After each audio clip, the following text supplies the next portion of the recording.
Comenzar con María Teresa su presentación.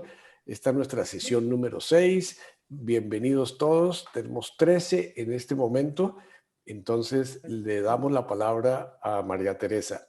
Perfecto. Entonces tú pones el Perfecto. Voy a hacer y PowerPoint. ustedes me ayudan a ver si se ve lo que voy a colocar. Me dicen qué se ve. Bien, a mí me parece que está bien. Está bien. Entonces comienza María Teresa. ¿Qué dice Gilda? Que hace como que... ¿Si ves? Gilda, alguien que nos diga si ven el título o varias slides. Ya. Entonces, bueno, arranco. Arranca, claro. ¿Son las qué? Son las 3:10, hora de Colombia. Perfecto. Pues entonces arranquemos con eso ya. ¿Quieres que ponga la siguiente? Espérate, ya voy a poner el contemporizador. El tiempo, tú lo mides, ¿no? ¿O no? Listo. Bueno, entonces el tema es qué diablos es la colombianidad y especialmente en esta época se pregunta uno más que nunca qué diablos es la colombianidad. ¿Todos estarán oyendo? Sí, estamos oyendo, María Teresa. Bueno, ok, entonces pasamos al segundo, al tercero. Un segundito. Podemos poner el video. A ver, perfecto. Un segundito que acabo de tener un problema técnico.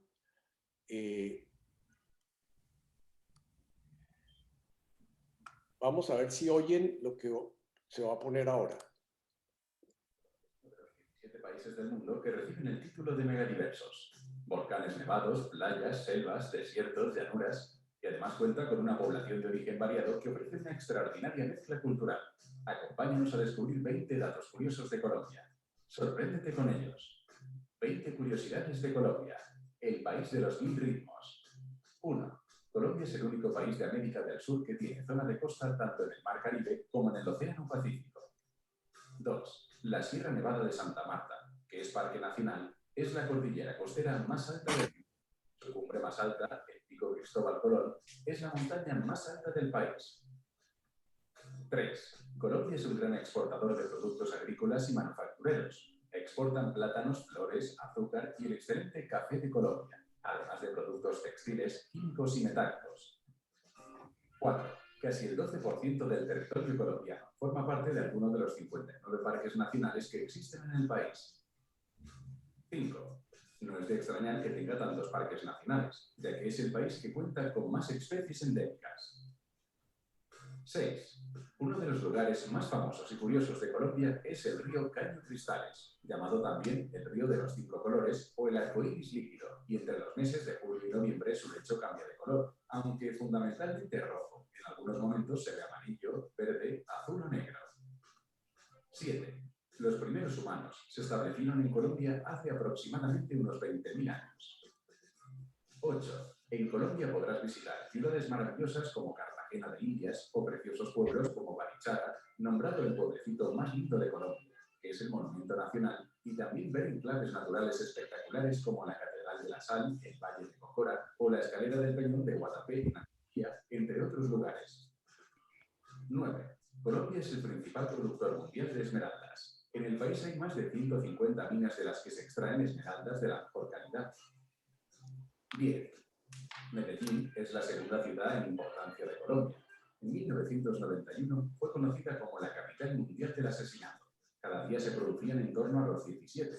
Desde entonces la ciudad ha cambiado mucho y en la actualidad es uno de los centros culturales más importantes del país. 11. Colombia, que luchó con Perú en el enfrentamiento conocido como la Guerra de Leticia, no fue por una mujer, sino que tomó el nombre de la ciudad colombiana de Leticia y todo comenzó por una disputa en torno al comercio azucarero. 12. En Colombia existen múltiples lugares arqueológicos precolombinos. De la población nativa de esos lugares no quedan prácticamente descendientes, ya que muchos de ellos murieron debido a las enfermedades que trajeron los conquistadores españoles. 13. Aunque en ocasiones tenga la reputación de que es un lugar peligroso por los temas relacionados con el tráfico de drogas, Colombia es un país tremendamente diverso y bello, con una población amable, acogedora y entrañable. La familia es uno de los pilares básicos del entramado social colombiano. 14. La bandera de Colombia tiene 3 franjas, una amarilla de doble ancho que las otras, simbolizando el sol o la riqueza de las tierras colombianas, además de la justicia, un azul que representa los 2 océanos que la bañan y el rojo que representa la sangre derramada por la independencia. 15. La capital de Colombia es Bogotá, una de las capitales situadas a mayor altitud del mundo, 2.640 metros sobre el nivel del mar. 16. Uno de los datos curiosos de Colombia que hacen referencia a su capital es que es la ciudad que tiene la mayor red de rutas para ciclistas de toda América del Sur. En total, más de 300 kilómetros. 17. El español es el idioma de Colombia y lo habla el 99,2% de su población. También existen, entre otras lenguas habladas por grupos minoritarios, entre ellas 65 lenguas amerindias. 18. El nombre oficial del país es la República de Colombia y debe su nombre al navegante y descubridor Cristóbal Colón. El nombre oficial del país es la República de Colombia y debe su nombre al navegante y descubridor Cristóbal Colón. 19. Para desayunar, la comida típica de algunas zonas de Colombia es la changua. Consiste en sopa de leche con un huevo poco cocinado en ella al gusto. 20. La gran variedad cultural y regional que encontramos en el país hace que podamos hablar de más de 20 trajes típicos de Colombia. Entre las prendas que podemos denominar como uno de los trajes típicos de Colombia está la ruana, que es una prenda de abrigo suelta y sin mangas que a modo de capote se utiliza en las prendas. Para ponérsela, se introduce la cabeza por el agujero del centro. ¿Te has sorprendido estas curiosidades de Colombia? Listo, seguimos. Por las caras que estaban haciendo todos ustedes o los que alcanzo a ver, me doy cuenta que eso no es lo que ustedes creían que iba a hacer en la charla de hoy. Y evidentemente esta no es la colombianidad.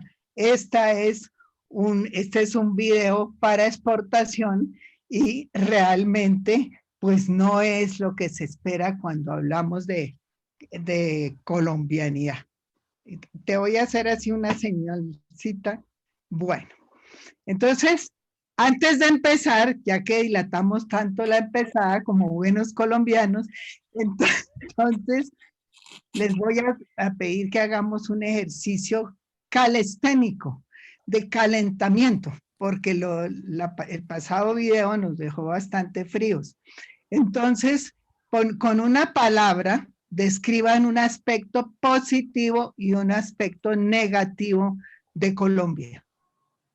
Entonces lo escriben ahí como en el colegio, en quinto elemental. Y también, ya que estamos los francesianos, pues describan también un aspecto positivo y con otra palabra un aspecto negativo de lo que les quedó o nos quedó del liceo francés. Entonces, ahora seguimos. Darío, bueno. Evidentemente, en el primer video, lo que vimos fueron unos imaginarios sobre Colombia. Imaginarios, ¿qué son? Son unas representaciones de lo que es la realidad. Pueden ser sabores, sentidos, vivencias, puede ser lo simbólico, lo afectivo, lo cultural, lo social. Por ejemplo, un imaginario que les surgió a Sermoneta fue cuando hablamos de las ruanas. Lo vi que se levantó como un tiro a buscar su ruana y se la puso. Tenía el imaginario de la ruana muy preciso por una razón, porque era real y lo tenía al lado. Pero no todos los imaginarios son tan reales como las ruanas que nos regalamos.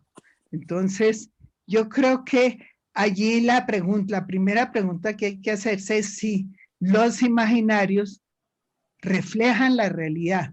Evidentemente, ni el video refleja la realidad, la ruana tampoco refleja una parte de la realidad, y entonces En el fondo, pues cuando hablamos de colombianidad, tenemos múltiples y contradictorios imaginarios. Ya, te hago así, ¿te parece? Es que no te estoy viendo. Estoy viendo solamente la presentación. Simplemente me dices, sigamos.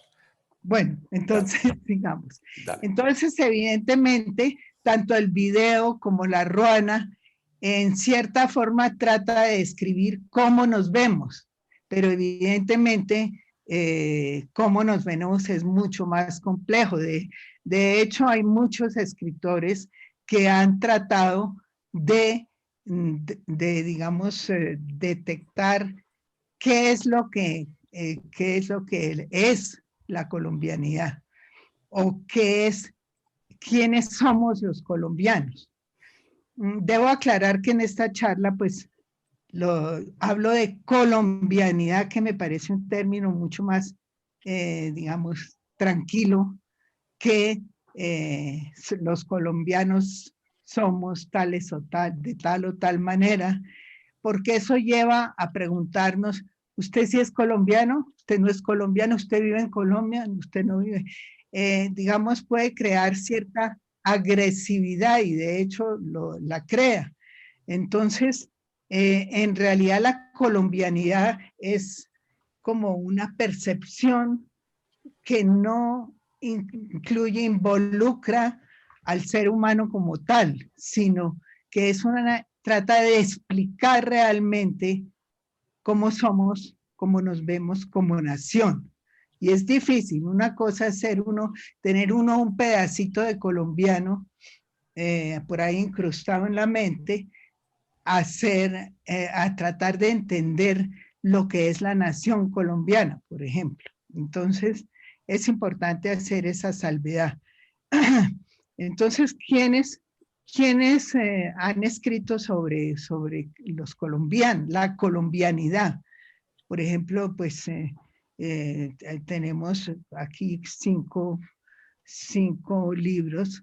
Colombia, País Real o País Formal, Diego Montaña Cuéllar, en 1963, pues se preguntaba, y ya de una manera bastante crítica, que una cosa era de la Colombia formal, leguleya, y otra cosa la Colombia real. ¿Por qué fracasa Colombia? Enrique Serrano escribió hace unos 2, 3 años una explicación, digamos, crítica. En general, casi todos los libros que se han escrito sobre la esencia de lo colombiano son bastante críticos.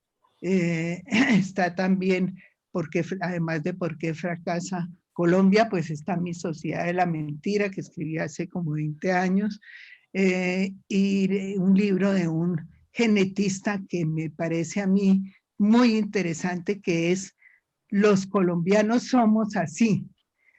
¿Cómo somos los colombianos? Escribió un primer libro, es Emilio Yunis. Ustedes han oído hablar de Emilio Yunis, el genetista médico. Y otro que escribió que dice, somos así como afirmativo, que sí somos verdaderamente como dice. Y un francés que mencionaré más adelante. Seguimos. Bueno, ya hice las advertencias y también otra advertencia es que no voy a hablar de narcotráfico. ¿Por qué? Porque últimamente en Colombia se identifica, en Colombia y en el exterior, lo primero que le preguntan a uno es coca. Ya tenemos telenovelas de coca, ya tenemos, está muy anclado en nuestro imaginario lo que es, digamos, la identidad coquera, y a veces nos confunden con esa supuesta identidad coquera. Entonces no voy a hablar de narcotráfico, somos algo más que narcotráfico. Seguimos. Bueno, entonces, ¿dónde me voy a situar para hablar de la colombianidad? Me voy a situar en lo que Aristóteles llamaba el término medio, que es, en su Ética Nicomaquea, que es, digamos, ni tan exagerado, ni tan perfecto, ni tan defectuosa Colombia, sino tratar de buscar la esencia, la almendra y lo que diríamos en colombiano, ni tan tan ni muy muy. Sigue. Imaginario viene de imagen, es decir, la percepción que nosotros nos hacemos de ciertos temas. Y eso ha pasado, evidentemente, con lo colombiano, con la colombianidad, digamos. Y eso lleva a que hemos ido creando, construyendo estereotipos. Estereotipos como, por ejemplo, no solo que somos un país de coqueros, sino también estereotipos positivos o negativos, como los que ustedes van a tratar de dilucidar en sus propias reflexiones. Por ejemplo, un estereotipo es que somos un país violento. Entonces, pues, que somos, pues aquí, en las caricaturas, pues se trata, ¿qué son las caricaturas? Sino estereotipos exagerados, ridiculizados, y evidentemente se habla mucho de nosotros como país violento, como país coquero, etc. Pero no, eso no es la colombianidad, sigamos. También hemos tratado muchas veces de identificar la colombianidad con los héroes, nuestros héroes. Por ejemplo, ahora Egan Bernal. Evidentemente, nosotros nos sentimos orgullosos de que a Egan Bernal le está yendo bien, lo mismo en los partidos de fútbol. Y evidentemente lo que hay allí es como una percepción según la cual a nosotros nos gustan los ganadores, los colombianos que ganan y no los que pierden. Entonces, que somos la mayoría. Entonces, allí también hay unas descripciones de estereotipadas de lo que somos como colombianidad. Sigamos. Y evidentemente, en esta situación, en este momento, pues debemos preguntarnos, o nos estamos preguntando, sobre todo los que vivimos acá, realmente nosotros somos este paro, nosotros los jóvenes colombianos son así. Este paro es diferente de los demás paros y evidentemente pues no tenía pensado cuando escogimos el tema pues hablar de un tema que me parece especialmente importante, es el de, digamos, el paro, que por primera vez en la historia de Colombia un paro dura un mes. Y tiene unas características que evidentemente son especiales y hacen que nosotros estemos en una encrucijada en el país que realmente nos debe hacer reflexionar. ¿Por qué este paro es diferente? Es diferente por la manera como se hacen las manifestaciones y por quienes han participado en esas manifestaciones.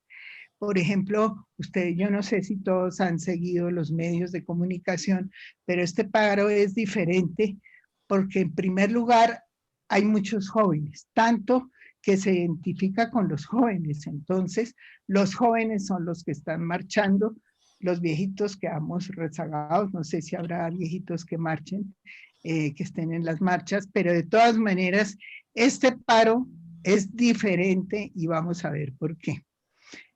Diferente porque no solamente porque hay una población que antes no marchaba, no se sentía motivada para marchar, sino además porque al inicio y ahora ya se ha vuelto casi que un ritual, hay música en las manifestaciones. Eso no se daba antes, música y baile y tambores. Los tambores están irrumpiendo en las manifestaciones y evidentemente es algo nuevo, distinto. Son manifestaciones culturales en donde mucha gente ha salido, interpreto yo, porque ha estado encerrada durante mucho tiempo, casi 2 años, Entonces, es una manera también de decir, estoy vivo, estoy viva y muevo, y mi cuerpo existe, cosa que no sucedía antes. No ha habido tanto énfasis en esa parte de acrobacias, de música, de tambores. No sé si ustedes han seguido la información sobre esas manifestaciones, que luego, vamos a ver, terminan de una manera inesperada. Hay también alguna gente que marcha, que no sabe realmente por qué marcha. Eso también ha creado un estereotipo de que todos los que marchan son más o menos unos débiles mentales que marchan, pero han leído la reforma a la salud, muchos no la han leído, leyeron la reforma tributaria que tumbaron, tampoco, pero ¿es eso importante? ¿Es eso definitivo? No, ¿es eso característico de la diferencia de este paro de otros paros? No, no es característico. Entonces, han surgido una serie de, de detalles que hacen ver que hay una organización en esos paros, que es una organización de personas muy jóvenes, que sí son diferentes en el sentido que, por ejemplo, ya tienen lo que llaman la primera línea. ¿Qué es la primera línea? La primera línea son los de avanzada que se van a enfrentar al SMAT, que se ha vuelto el coco con cierta razón, bastante razón, se van a enfrentar en primera línea. Ha habido mujeres, madres, que marchan porque dicen, quiero estar con los jóvenes, y creo que a los jóvenes les va a tocar un futuro muy complicado. Entonces, ahí ustedes pueden, si ustedes quieren continuar con ese tema, pueden ver un video de una entrevista a María Jimena Duzán que le hizo a 3 de estos personajes que se caracterizan también porque, gracias, que se caracterizan porque son enmascarados, reflejan un poco lo que es, lo que se ve en televisión, lo que se ve en las series de personajes que casi que ya tienen una característica de cyborgs y que son de todas maneras muy diferentes de lo que uno se imagina como marchantes. Y entonces esos personajes, uno diría, bueno, estos son unos bobos que están ahí copiándose de las series. Pues no, ustedes si escuchan esa entrevista que le hizo María Jimena a estos marchantes, que dura más o menos 1 hora y media, entonces se pueden dar cuenta qué tipo de personas son algunos de los marchantes. Ahora después veremos más adelante otro tipo de marchantes. Sigamos, gracias. Bueno, entonces evidentemente en Colombia estamos en una época de incertidumbre y ellos utilizan la palabra incertidumbre porque tienen, digamos, no saben qué va a pasar con ellos en el futuro. Tengan ellos un nivel universitario o no lo tengan, estén trabajando, sean ni, es decir, ni trabajando ni estudiando. Entonces, son los jóvenes, pero el error sería pensar que son una masa informe que solo son jóvenes y que tienen incertidumbre. El padre Pacho de Rú ha hecho algunas conversaciones con, que es el presidente de la Comisión de la Verdad de la JEP, de la Jurisdicción Especial para la Paz. No sé si todos conocen qué es la jurisdicción, digamos, la aplicación de los acuerdos de la Habana en relación con la justicia, una justicia especial para quienes participaron en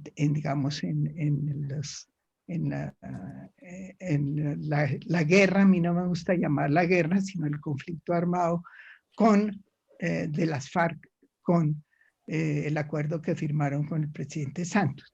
Entonces, al analizar desde un punto de vista político lo que está pasando y cómo es la colombianidad hoy, no la llama así, pero sí habla de un país dividido, ausencia de gobernanza, que la gente, entonces, describe esos dos países que están existiendo, entre otros muchos, sí, y que se preguntan, ¿vamos a cambiar o no vamos a cambiarla? Esa es la gran pregunta en esta encrucijada, y él la sugiere realmente a todas esas juventudes diferentes que no se dejen quitar la agenda por parte de los grupos armados, que están con mucha gana de quitarles la agenda y de, digamos, tener como cooptar estas insatisfacciones populares que se están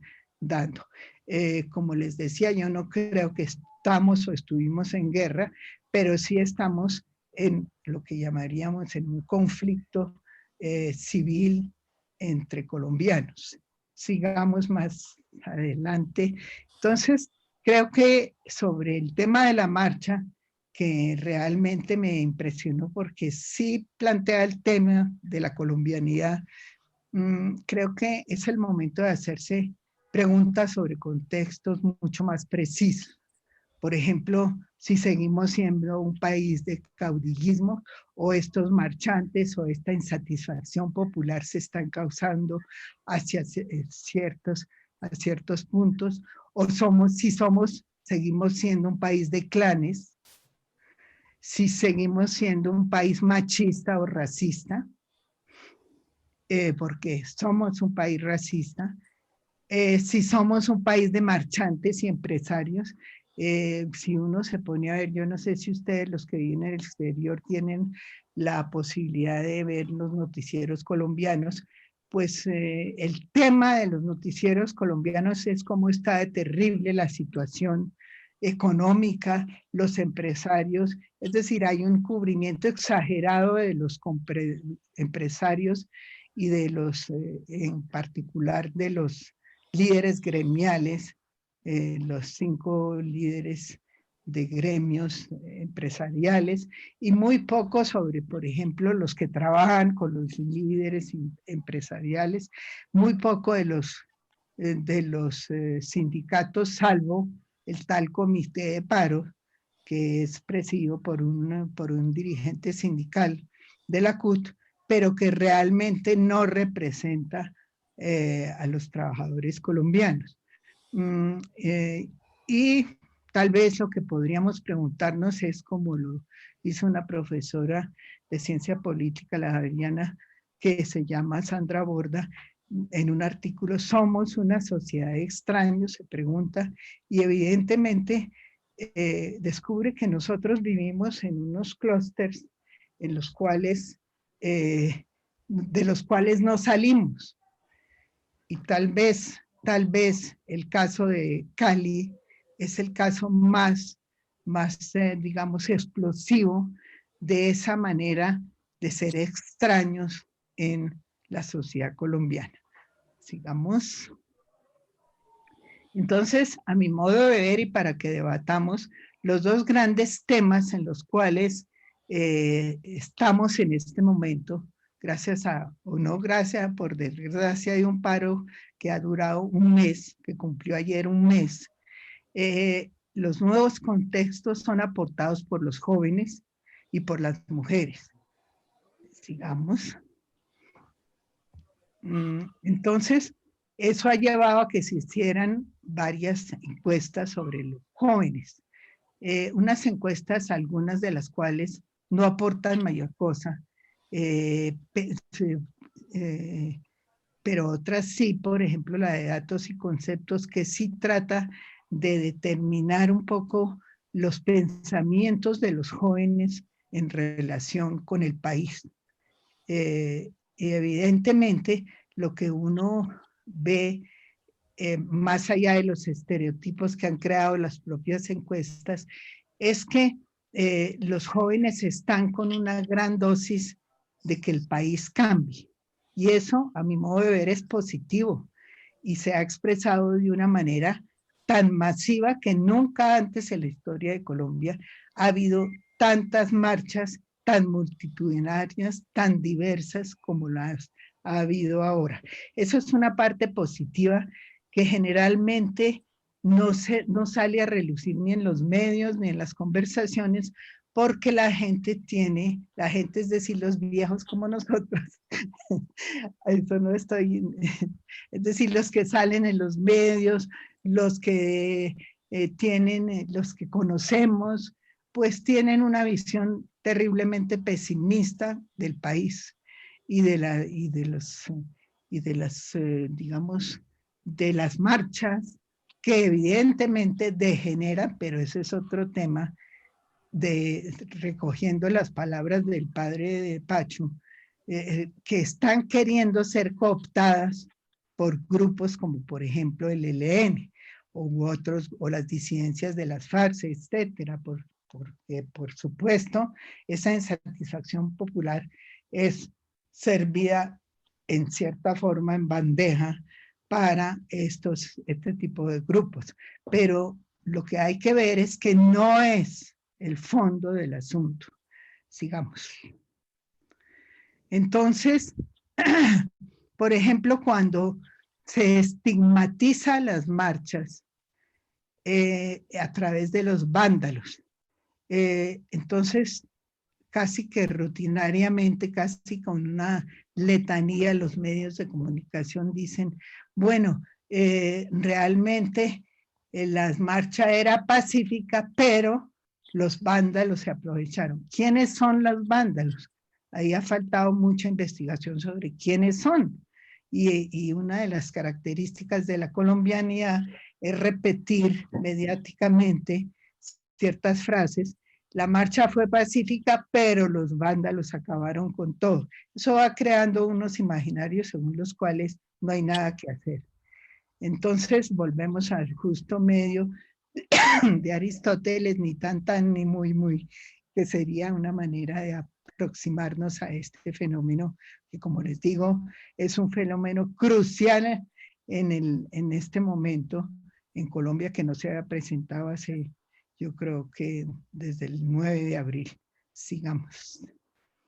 Bueno, entonces les decía que los jóvenes, además de los jóvenes, las mujeres también representan un cambio, una encrucijada inmensa, porque citando un libro que les recomiendo que se llama Entre bestias y bellezas, raza, género e identidad en Colombia, de un gringo que se llama Michael Edward Stanfield, lo que él analiza es cómo, digamos, en esa colombianidad, por una parte se ha exaltado la belleza de las mujeres como una manera de contrarrestar el lado negro y bestial de, digamos, los colombianos, no hombres, sino simplemente de las realidades colombianas catastróficas, como por ejemplo las muertes. Hemos tenido en este momento, este año, como pues no sé el dato exacto, pero ustedes lo pueden averiguar, que ya, digamos, el asesinato de líderes sociales ya se vuelve como una realidad bestial, pero inevitable. Entonces, si quieres seguir pasando, entonces, eso nos lleva a preguntarnos, pero ¿de dónde viene todo esto? Entonces, pues viene evidentemente de una manera de representar a la mujer como la parte la parte bella, la parte, se me va, me está descargando, como la parte, digamos, amable de la colombianidad, y las ferias y las fiestas también, que son realidades culturales que servían para contrarrestar esa parte negra y oscura de la bestialidad colombiana. No hablo de hombres especialmente, sino hablo de la parte bestial de los hombres, de los seres humanos llamados colombianos. Sigamos. ¿Cómo voy de tiempo, Darío? ¿Me quedan cuánto? No te oigo. Te quedan, creo que estás súper bien. Adelante, María Teresa. Bueno, entonces, en el fondo ese ha sido, digamos, una manera de contrarrestar todo lo horrible, la parte bestial y horrible de nuestra realidad mediante las bellezas de las mujeres. Entonces, eso empezó desde el siglo XIX, mucho antes de lo que nosotros pensamos, en donde había unos certámenes, los juegos florales, en donde que estaban muy unidas al poder político. Entonces, nos decían, podía uno leer, las mujeres deben tener el cinto de Venus y no el asta de Marte. Entonces, obviamente, hoy las mujeres que están marchando tienen más el asta de Marte. Yo no sé si tendrán el cinto de Venus, pero en todo caso, sí son muy diferentes, una noción muy diferente de lo que es las mujeres, de lo que es la belleza. Y el análisis que hace Sanfield, que es muy interesante, es cómo ha ido, obviamente él no podía hablar de este tema, de los paros, pero si ustedes fíjense cuando vean videos sobre paros y verán las mujeres, el papel que están jugando las mujeres en este momento. Entonces, uno ve que haya habido una evolución hacia las mujeres guerreras con responsabilidades en las realidades sociales y el deseo de cambiar las realidades sociales. Sigamos. Entonces, también en ese sentido, cuando hablamos de la colombianidad, estamos tendemos a pensar en la parte bella, de nuestra realidad. Por ejemplo, ustedes seguramente han visto ese documental tan lindo, eso sí, que se llama La magia salvaje. ¿Sí la han visto? No. Bueno, en todo caso, es un mito realmente y nos encanta ver ese documental, nos encanta comprar las bolsas de carulla donde ven que dicen magia salvaje, porque todo eso nos mete en una realidad, entre comillas, que nos da cierta tranquilidad. Y lo que estamos viendo ahora en todas esas manifestaciones, en el paro pues, del 2021, pero también en el de 2019, porque esto viene desde el 2019. Entonces, realmente lo que está sucediendo es que la gente ya está diciendo no más, no aguanta más. ¿Por qué no aguanta más? Porque la mitad de los colombianos, un poco menos de la mitad, está en situación de pobreza. Ustedes ya saben cuál es el dato, los datos que muestran que realmente la clase media se volvió realmente, se tiene que apretar el cinturón y eso afecta especialmente a los jóvenes, sigamos. Entonces,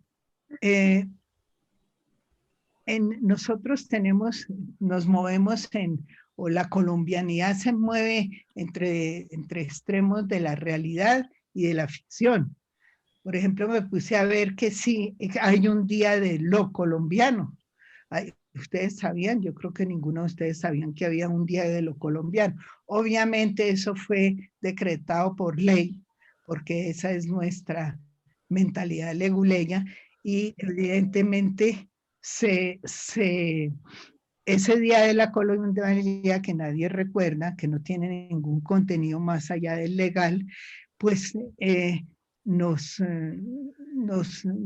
impregna, nos quiere impregnar desde lo legal a los colombianos, y obviamente sin ningún resultado. Eso lo pongo como contraste con la realidad, dos realidades de los colombianos en el exterior. Ustedes saben que los datos nuevamente varían, cuántos colombianos están viviendo en el exterior por distintas razones que van.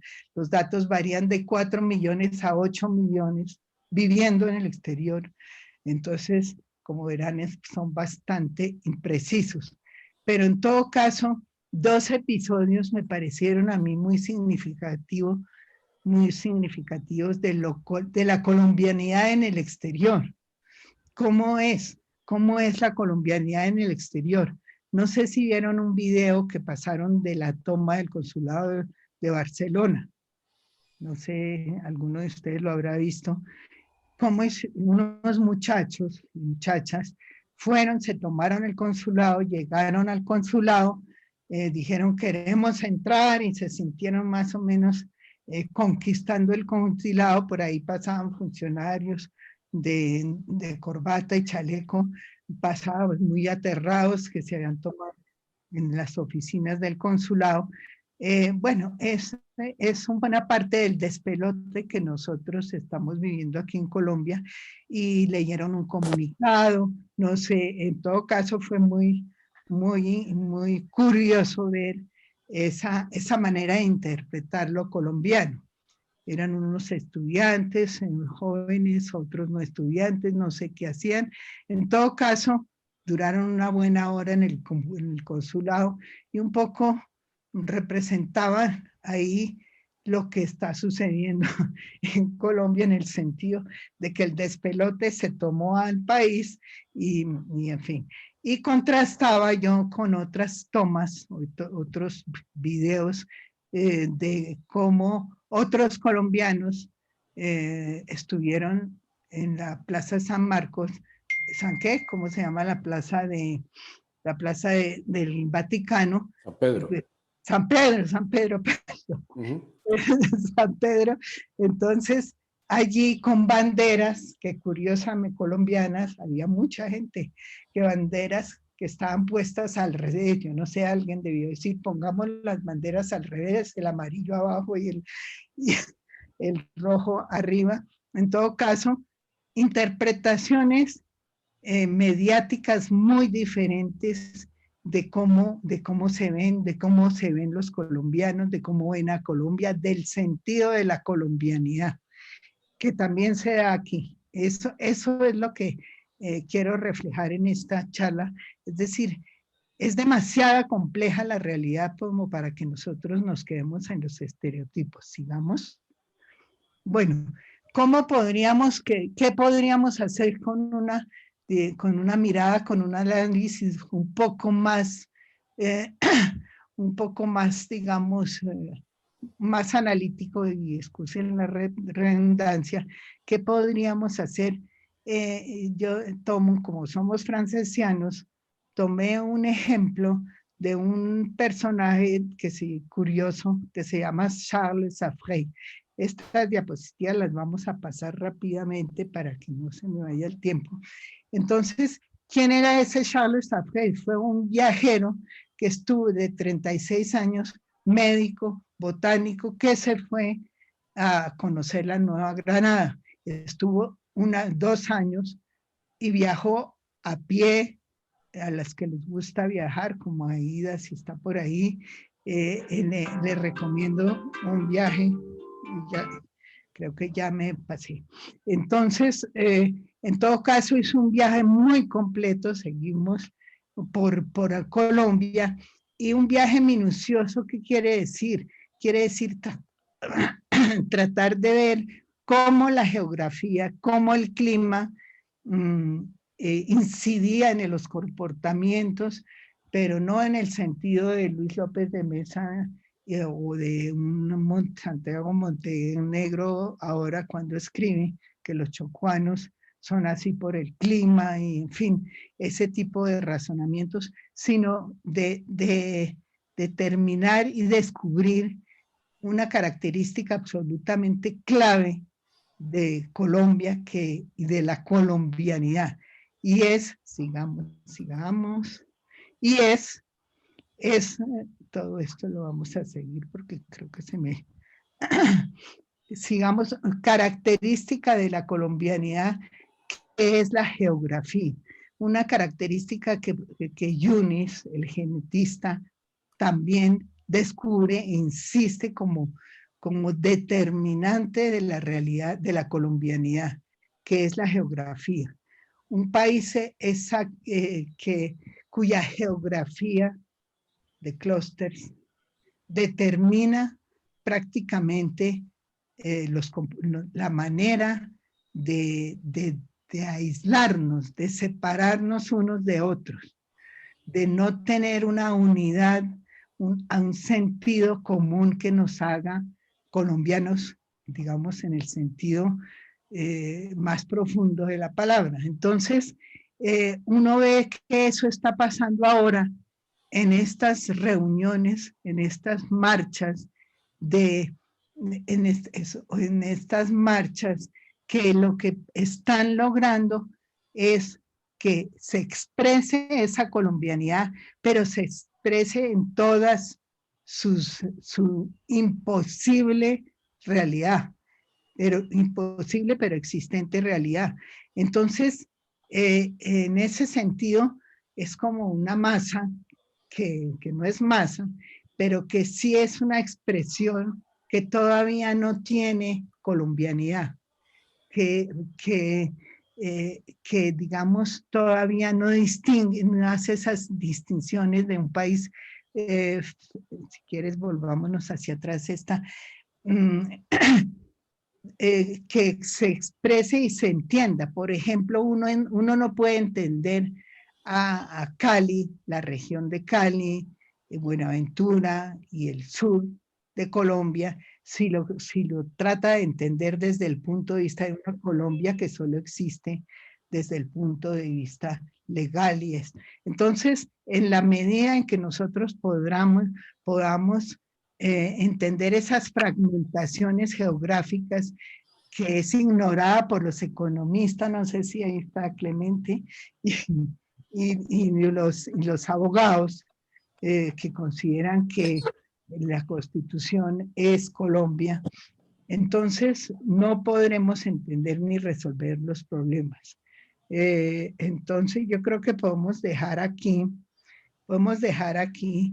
Darío, y después sigo, pues termino ya para concluir y hablamos, digamos, a las preguntas que tengan ustedes o a los comentarios. Yo, Martín también es otro que ha, y eso lo tengo, que ha digamos, entendido esa fragmentación en la forma como la entendió, es decir, como Amazonía.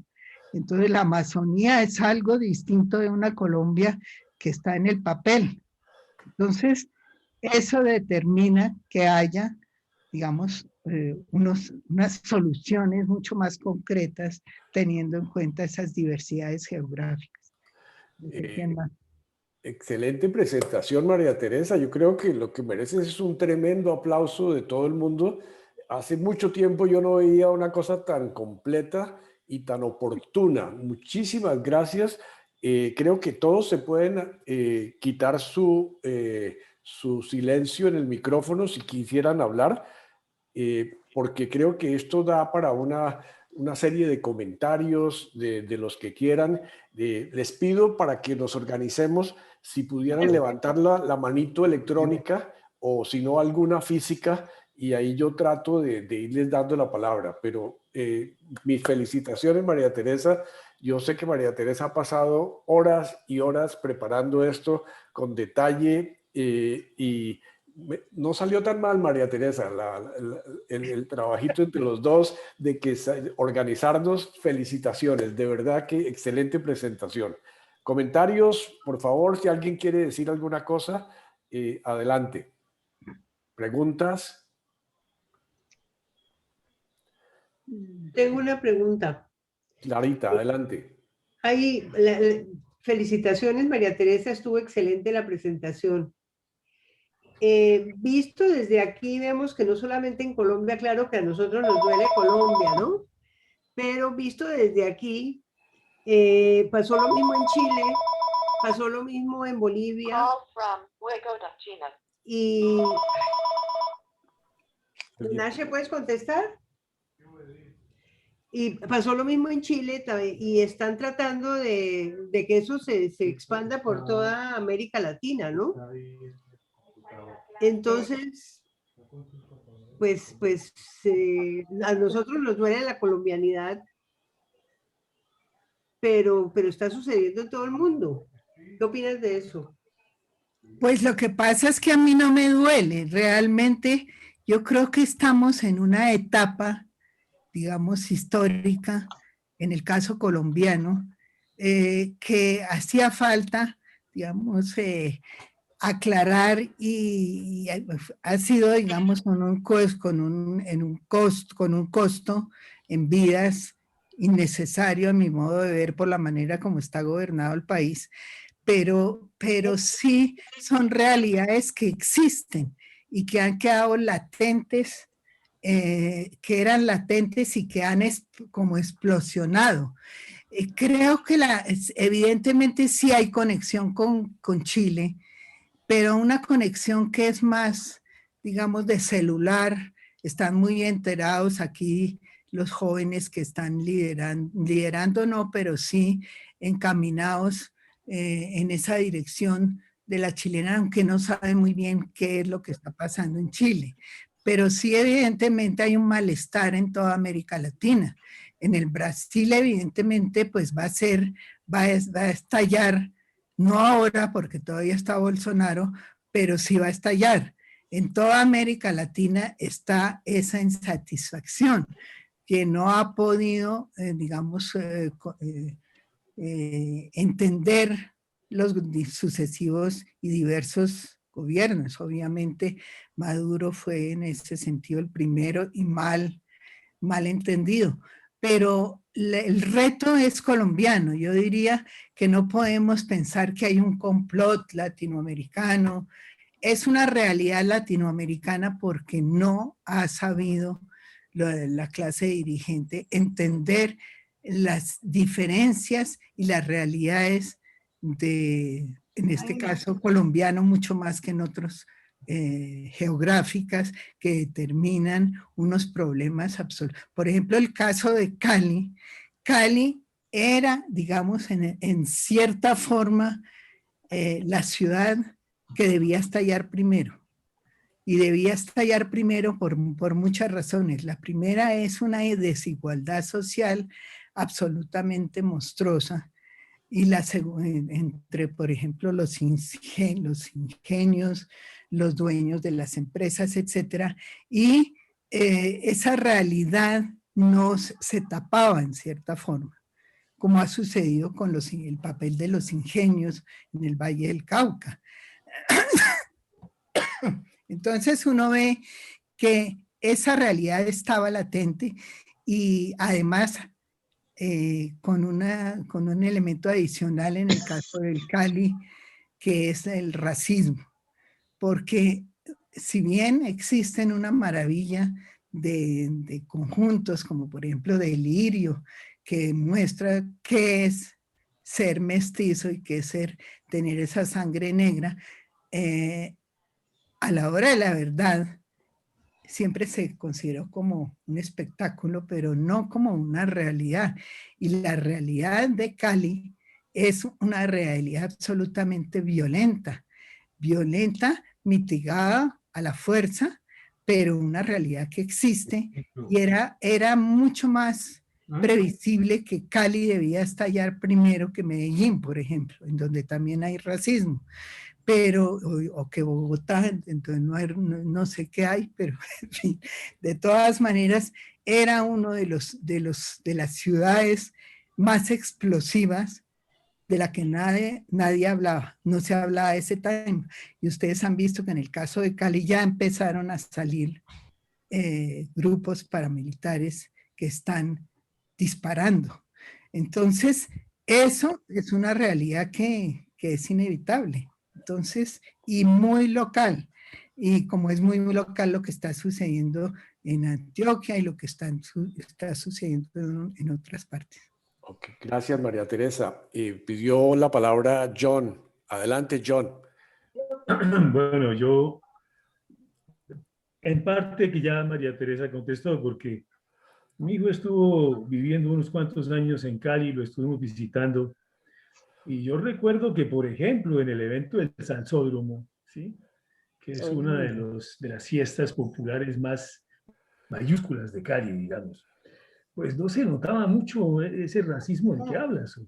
Ahí estaba, todo el mundo estaba de fiesta, todo el mundo tranquilo. Bueno, sí, la ciudad sí era violenta, ¿no? Porque decían que en Cali era donde más homicidios había por año. Y incluso un allegado del servicio de mi hijo, le mataron al esposo. Ahí, mientras que estábamos ahí.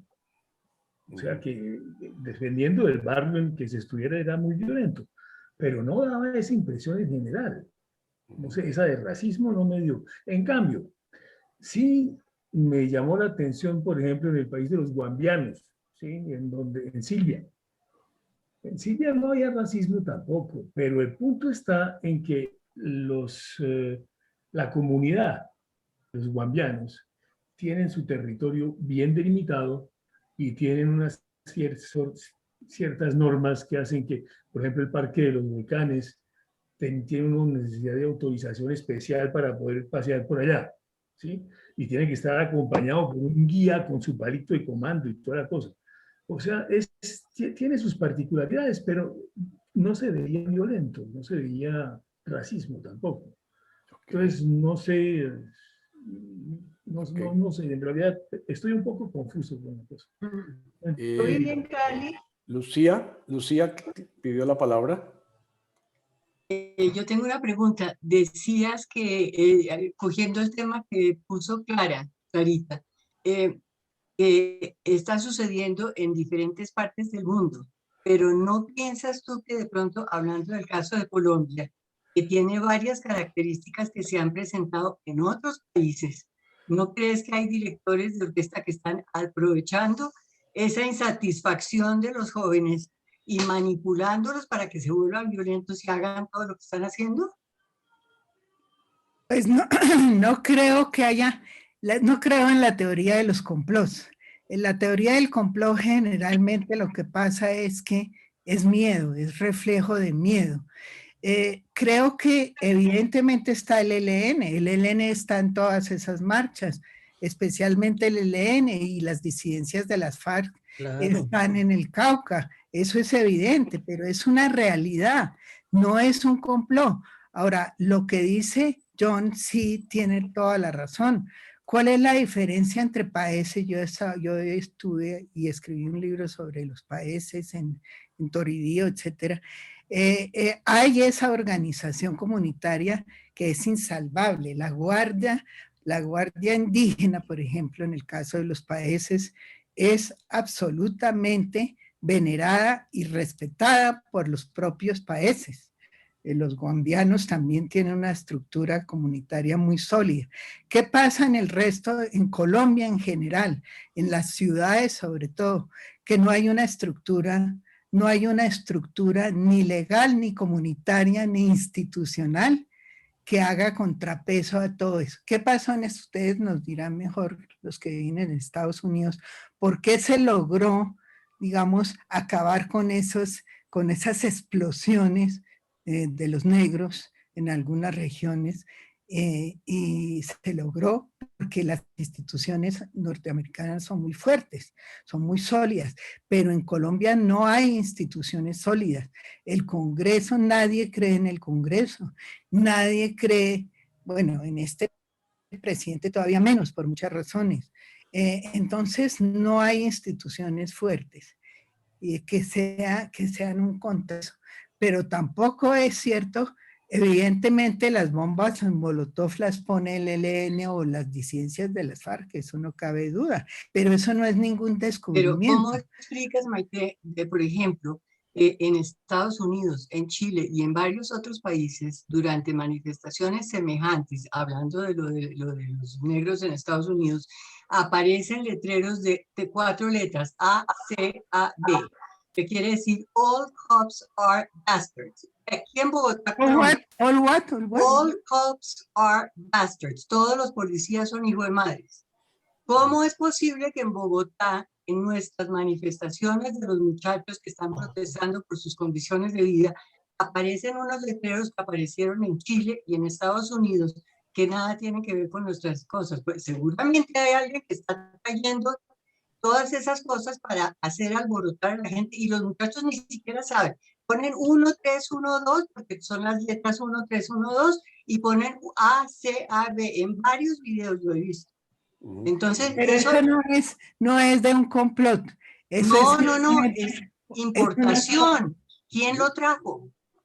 Pues quien lo trajo es un aparato que se llama celular, y el celular permite que uno sepa quién está, qué es lo que está pasando. Curiosamente, en el mundo en este momento hay una comunicación instantánea y obviamente... Bueno, sí, y precisamente los celulares también, la policía agarró un montón de cuentas en China y yo no sé dónde más, que están interviniendo en las manifestaciones en Bogotá o coordinando a la gente. Entonces sí hay intervención de afuera. Pues yo no sé si podemos usar la palabra conspiración o no, pero de todas maneras hay influencia de otros países en el nuestro.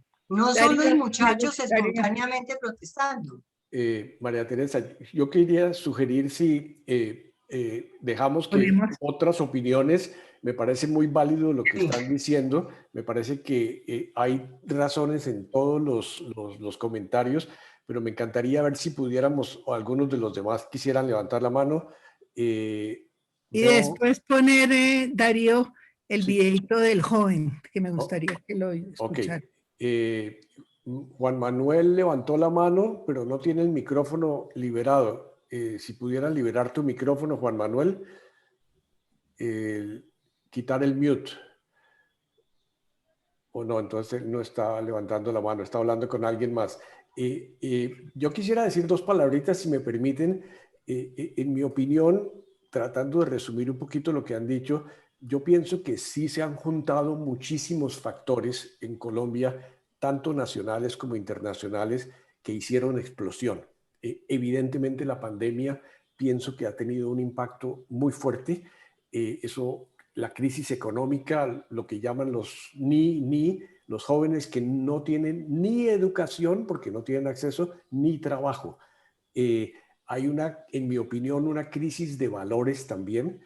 Evidentemente hemos vivido 30, 40, 50 años con una cultura que yo llamo la narcocultura, que vale todo, la ley del vivo, del sálvese quien pueda, eso nacimos en eso, y una crisis política, de alguna manera, una desacreditación de la clase política, de las familias, los poderes económicos que gobernaban o que gobiernan a una Colombia, pero mezclado con una crisis social de una desigualdad extrema.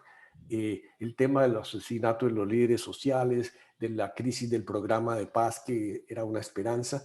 Tengo un dato que me lo dio Pacho de Rú, entre otras, que el ingreso del 20% inferior de pobreza en Colombia disminuyó un 50%. Ese 20% dejó de ganar la mitad de lo que ganaba el 20% de pobreza. Entonces, hay hambre y hay desesperación. Y también pienso que hay una campaña electoral donde unos grupos quisieran ver esto supremamente caótico para decir, viene mano fuerte, u otro grupo quisieran que fuera caótico para que dijeran, la solución somos nosotros. Entonces, ese sentimiento colectivo de frustración y desconfianza, donde no hay mucho que perder. Para un joven que no tiene trabajo, no tiene nada, no tiene que comer, hombre, ¿qué pierdo? Hay un resentimiento ante una clase social dirigente, en mi opinión, que qué pena decirlo, que hemos sido ostentosos.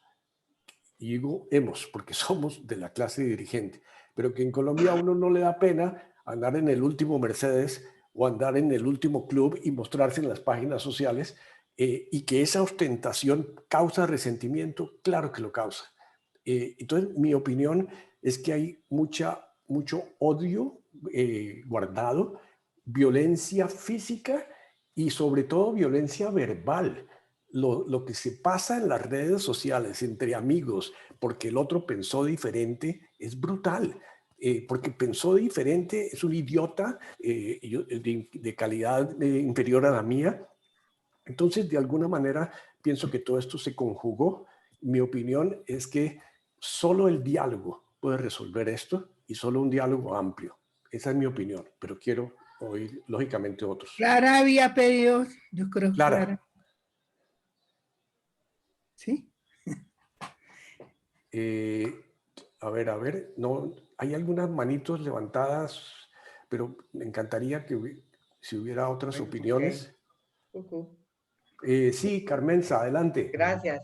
Ya, yo lo tengo. Gracias Mariate, y gracias por la invitación. Comparto en gran parte lo que has dicho, Darío. Hay algo globalizado en esto, porque uno lo vive en muchos ámbitos en el mundo entero.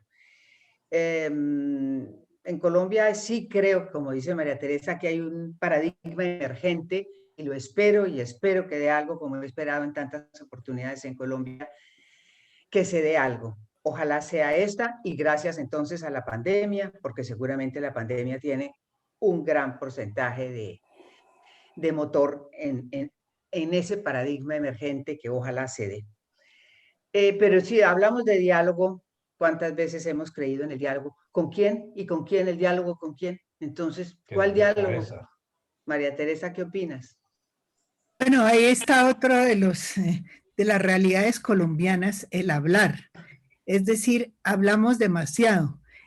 Todo el mundo habla, empezando por el presidente, que habla después de que suceden las cosas o explicando la realidad, pero realmente somos un país muy discursivo, que no ha podido aterrizar en realidades el discurso. Y eso evidentemente explica por qué los jóvenes ya no entienden ese discurso. Los jóvenes en general, de todas las características, y me gustaría en ese sentido que pusiéramos ese videito de un joven que también que tiene un discurso que es distinto de lo que nosotros pensamos que es el discurso de los jóvenes. Y la otra cosa que quería decir es que en las redes sociales los jóvenes se comunican, los jóvenes de los héroes, ustedes conocen los héroes en el 85, donde estaba la estatua de Bolívar, los jóvenes del 85, que son, digamos, clase media alta, se comunican por primera vez con los jóvenes de USME que no conocían, algunos no conocen a USME. O algunos no conocen ¿cómo se llama? La que se llama ahora la estación Resistencia, que es el nombre que le pusieron los jóvenes, no se conocen en el extremo sur de la ciudad. Entonces, ha habido unas maneras de comunicar respondiendo a los que creen que hay un complot. No, el complot es que la gente se comunica, aunque no se conozca, entre el norte y el sur, en el caso de Bogotá, que es el que conozco, y eso va creando una especie de solidaridad muy liviana, porque no va a entrar en diferencia, yo creo en la reforma tributaria por esto, yo creo en la reforma, o no creo en la reforma, sino que crea una solidaridad de ciudadanía. Y eso a mí me parece que es un fenómeno positivo, porque es que nunca había existido eso, nunca los que vivimos en el norte, yo sí conocía, pero no conocían USME, por ejemplo. USME, que es un sector de la ciudad rural, tiene una parte rural. Entonces, no nos conocíamos. Y entonces yo creo que eso va creando una situación muy diferente de los demás paros. Por ejemplo, el paro, veo ahí, Juan Manuel, el paro del 77, que le hicieron a tu papá, era un paro que duró 2 días. Este ya va para 1 mes. ¿Y después qué sigue? Entonces, en ese sentido, es una nueva realidad. Ok. Hemos tenido un diálogo supremamente válido. Me agrada muchísimo que podamos conversar de esta manera, de una manera muy objetiva. Quisiera, si hay algún otro comentario o pregunta para María Teresa sobre esta presentación o sobre el tema que estamos hablando. Sé que es un tema muy fuerte, donde estamos emocionalmente impactados y es difícil, pero creo que lo estamos haciendo con un lujo de madurez y de objetividad y de respeto. ¿Alguien más quisiera hacer una pregunta o un comentario? Clemente, adelante Clemente, tu manito levantada. Por favor. Gracias Darío. Bueno, no, yo estoy muy de acuerdo con María Teresa, con el planteamiento de María Teresa, que tú reforzaste y que Carmenza también confirmó. En realidad, sí, hay una tendencia global. Creo que de todas maneras, la pandemia es una tendencia global también que agravó la situación en muchos países del mundo. Los eventos como los chalecos amarillos de Francia, lo de Chile, ocurrieron antes de la pandemia, pero indudablemente, digamos, sí hay una tendencia global. Lo que pasa es que en cada país esto se manifiesta de una forma diferente. Y sobre lo de la mano invisible detrás de este movimiento, de estas protestas sociales, pues tiendo como a dar un argumento adicional a lo que ustedes han planteado, lo que ha planteado María Teresa, y es que yo estoy seguro, bueno, ya lo vimos anoche y esta mañana, el comité de paro dijo no a los bloqueos, ¿y quién les obedeció? Nadie. Llega a decir Gustavo Petro, paren los bloqueos o paren las manifestaciones o se acabó el paro, y nadie le va a obedecer. Hay una dinámica propia que está anclada en el hambre, está anclada en la desesperanza, está anclada en las pocas oportunidades de educación, y que indudablemente arrastra todo este movimiento mucho más allá de cualquier posible liderazgo. Obviamente, como lo decía María Teresa, ELN, igualmente las disidencias de las FARC, pero también hay grupos anarquistas muy fuertes y que están logrando mucho. Eso también contribuye, pero hay otro elemento adicional igualmente, que es la incapacidad del liderazgo del gobierno. Yo creo que ese es un factor fundamental. El gobierno no ha tomado ninguna iniciativa en todo el movimiento, siempre está reaccionando, siempre está como que siempre le llevan la delantera y reacciona, inclusive ha hecho concesiones, pero todo en respuesta a lo de los demás. Es un gobierno pues que no tiene ninguna iniciativa en este manejo social de la situación, y yo creo que ese es un punto fundamental que explica la duración, el agravamiento de las condiciones. La respuesta de ayer, por ejemplo, lo de ayer fue una respuesta a las declaraciones del ministro de Defensa, que paradójicamente salió fortalecido del debate y que dio unas declaraciones absolutamente increíbles. El movimiento pues y la protesta le respondió. Eso es como el complemento que quería hacer a este punto de vista. Gracias. Excelente, Clemente. Muchísimas gracias. Creo que nos ayuda a todos a entender un poco mejor la situación. ¿Hay algún otro comentario? Sí. Gilda, adelante, Gilda. Bueno, yo referente a lo que dice Clemente, yo creo que uno como ciudadano, ¿no? Viendo todo lo que está pasando, eso es lo que nos tiene, que no entendemos nada, ni vemos para dónde vamos, ni le vemos final a esto, porque no hay liderazgo, no hay líderes claros. Cuando no hay líderes claros, ni entre los estudiantes, ni entre los políticos. Petro, por ejemplo, incluso en la silla vacía, hoy estaba leyendo, él apoya y se retira, apoya y se retira.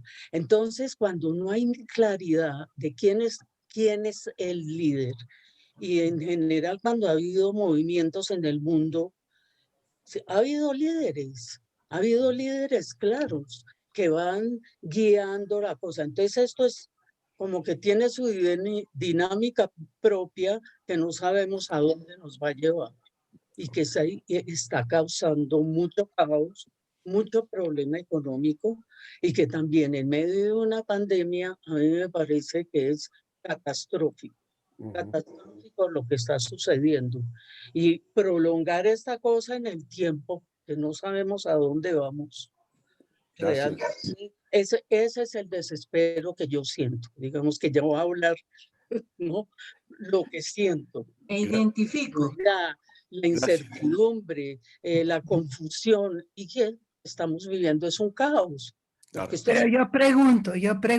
te pregunto, Gilda. Es que nosotros somos un país caudillista, ¿no es verdad? Caudillista. Cuando tú esperas un líder de un movimiento social tan amorfo como ese, no estás esperando algo que no existe.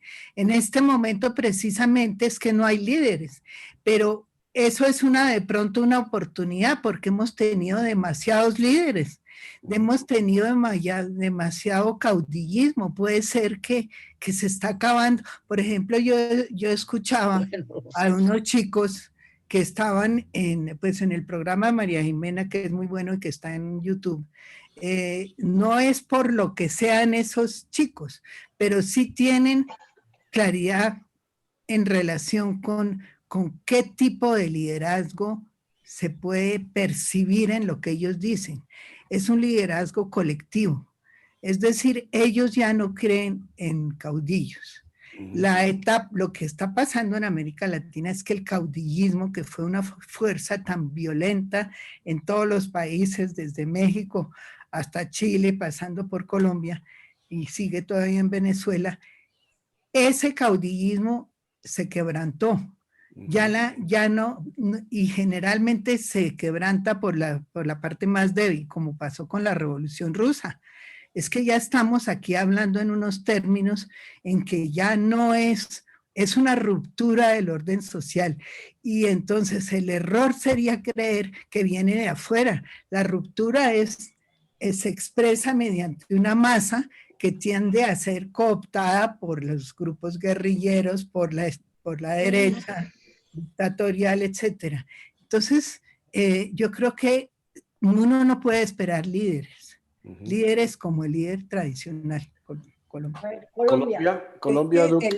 Colombia. El líder debía de ser, ¿no me oyen? Sí, te oímos, Colombia. Este micrófono, el líder debería de ser el presidente. Ok. Él es el que debería de ser el líder y sacarnos. Ok. ¿Alguna otra? Vera. Los dirigentes del paro. Claro. Pero uno no los oye tampoco escuchar con un discurso muy claro, es que ese es el problema. Claro. Yo pienso que uno no está pensando en un líder, pero en los líderes de los grupos políticos, sociales. ¿Por qué no pones, por favor? Por favor, quisiera pedirles que terminaran la intervención antes de responder. Vera, adelante. Sí, yo realmente, hablando de la expresión de María Teresa de la colombianidad, que me parece excelente, y además la felicito por todo lo que dijo.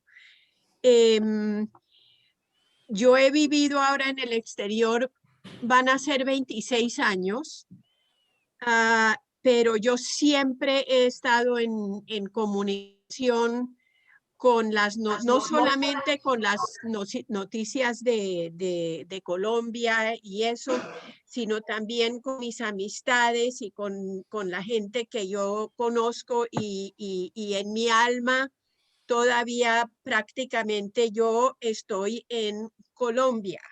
Tal vez no físicamente, pero sí dentro de mí.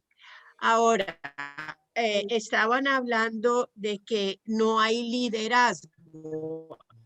A mí lo que más me preocupa, la verdad, es que estos jóvenes ni trabajo, que es una situación de desastre, estos jóvenes son muy, muy vulnerables.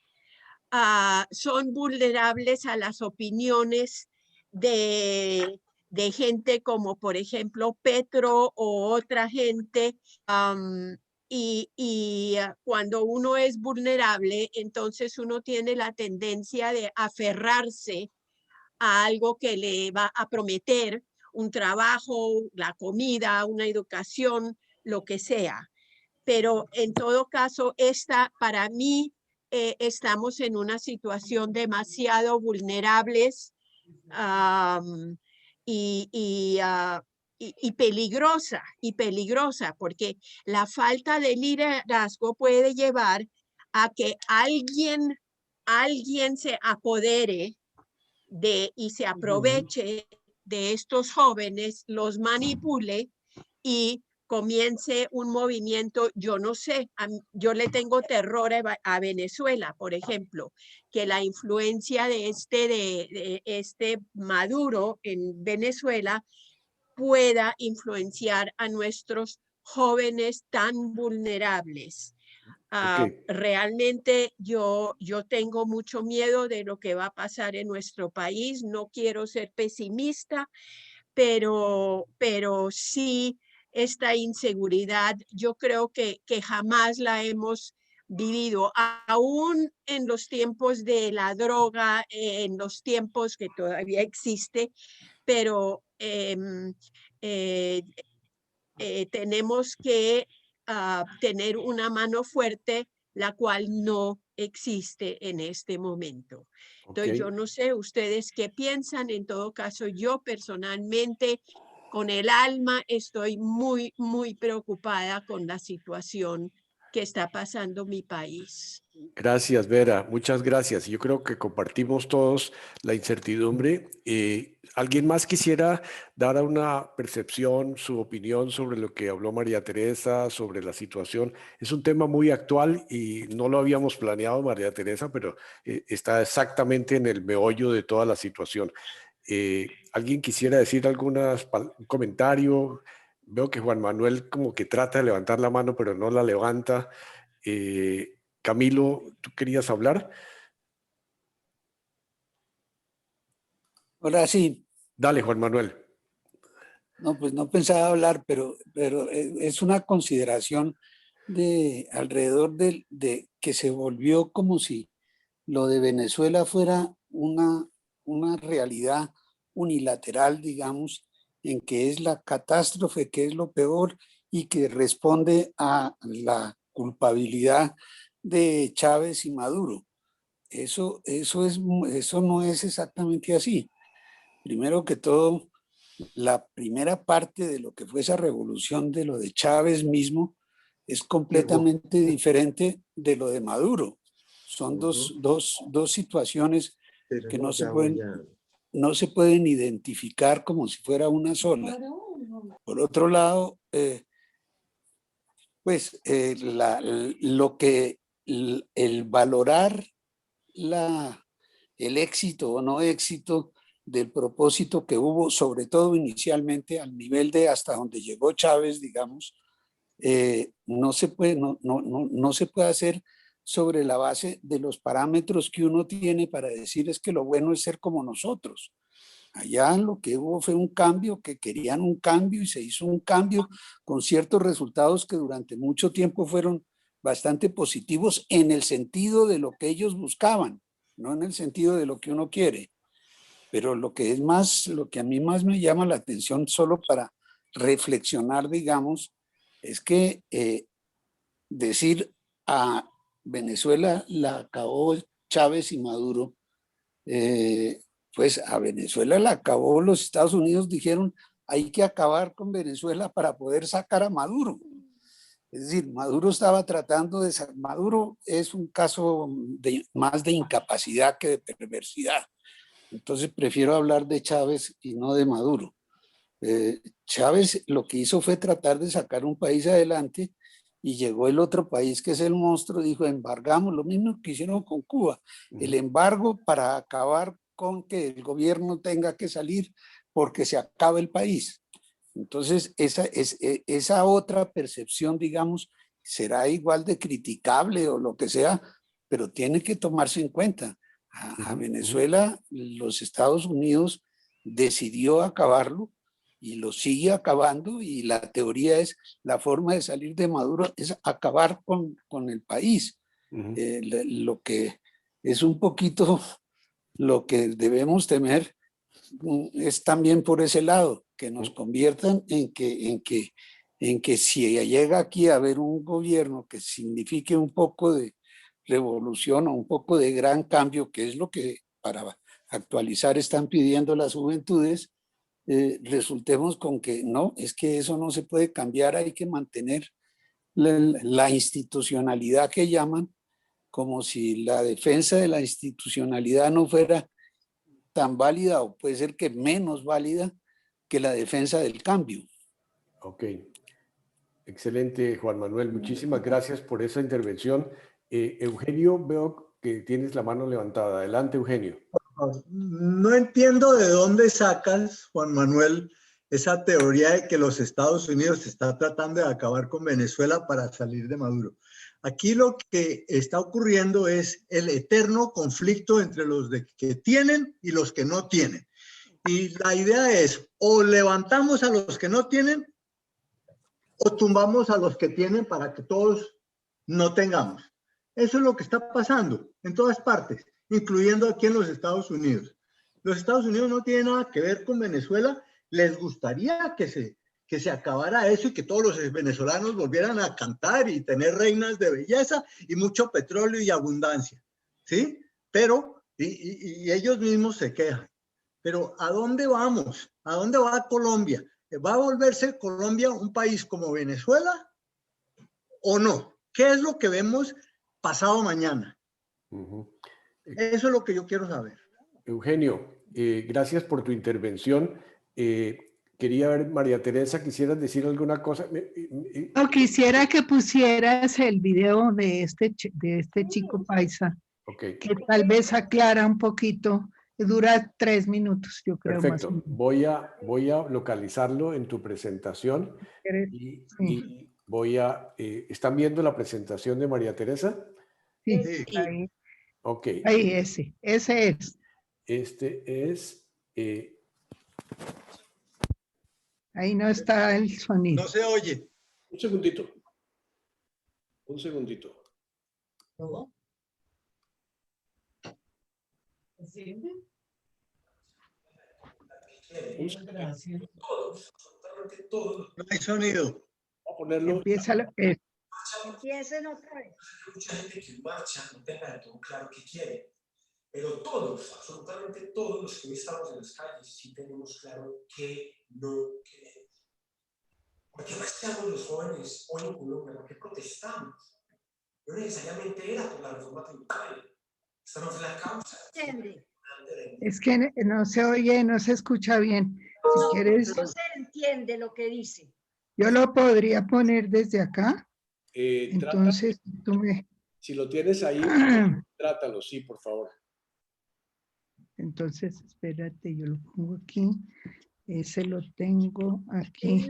¿Y por qué tan raro? No quiere. ¿Qué? No sé, tenemos algún problema. Entendió es que él no dice lo que quiere, sino tiene más claro lo que no quiere. Entonces, eso fue lo único que se entendió. Sí, en realidad esa es la idea. Pero espérate, entonces yo lo pongo, pero me moro si sigan conversando. Sí,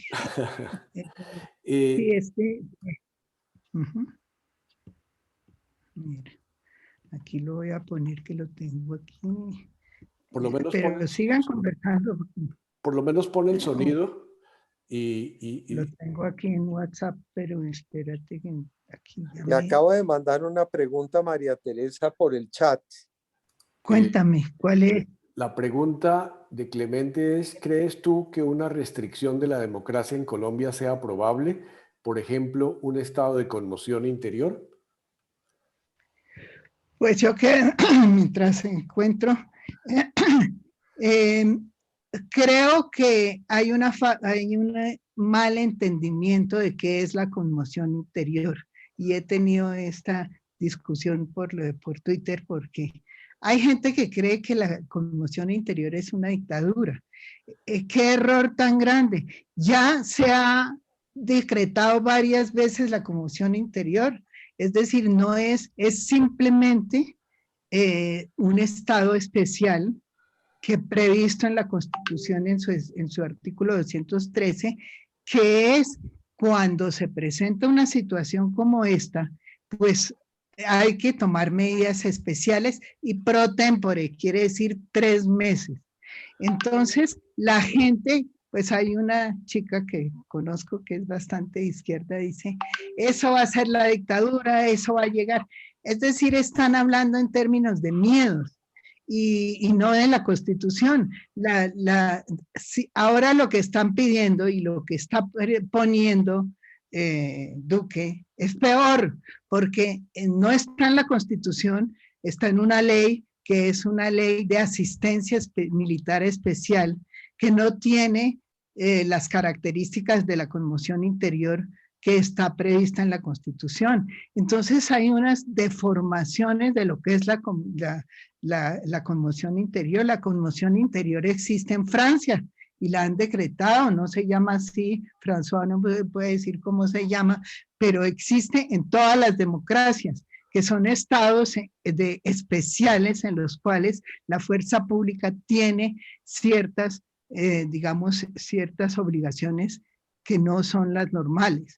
Entonces hay una distorsión total de lo que es la conmoción interior y están metiendo miedo a la conmoción interior, al Estado, que sería mucho mejor que esa gaseosa, como todo lo de Duque, gaseosa Estado de asistencia militar.